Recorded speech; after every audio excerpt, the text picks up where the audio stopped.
I've never seen a fire like this in this area before. I mean, there's dead zones for miles, and I never expected that. Since I've lived here, there's been 3 fires caused by those power lines. And so, yes, global warming has something to do with it because we're having hotter, drier temperatures, and man's greed has something to do with it because Pacific Power doesn't want to lose money by turning the power off. A lot of this power goes to California. Doesn't just stay local. And they made a huge error.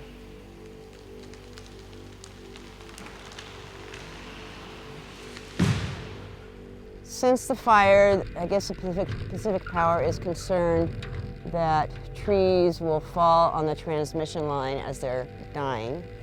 And so they have a legal right to cut 300 feet on each side of the transmission lines. So I think you probably noticed that coming up the highway. Those huge clear cuts are for the transmission lines. The Forest Service, BLM, and ODOT are the ones that are collaborating on the highway. Hopefully they're going to do some kind of erosion control. I haven't seen any of that yet,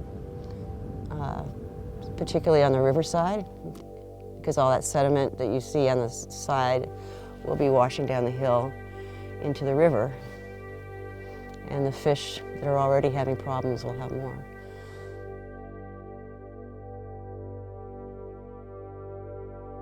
There is a bare, steep hill up above me where all the trees have died, and I am really worried about a debris flow or a landslide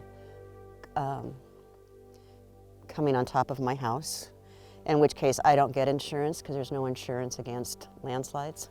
I've limbed a lot of trees, particularly around my house, and then I cut grass. I mow fields. I'll mow under trees, I'll limb them, and then I mow them. So anyway, I'm trying to reseed the banks so they've got something on them, so at least there's some grass will start to grow, and then the native plants can come in afterwards. I'm just trying to keep silt out of the pond. I'm just trying to mitigate, I guess what I'm trying to do is mitigate some of the damage, but like when I was spreading grass seed on that creek, I realized that I just had this tiny portion that I was doing something for. And there's miles of that creek. And it makes me feel really small and insignificant. And it makes me question what I'm doing as far as trying to restore at least my little area. It feels kind of futile. But if I don't do it, I feel like I haven't done the best I could or the best I can. So I just go ahead and keep spreading grass seed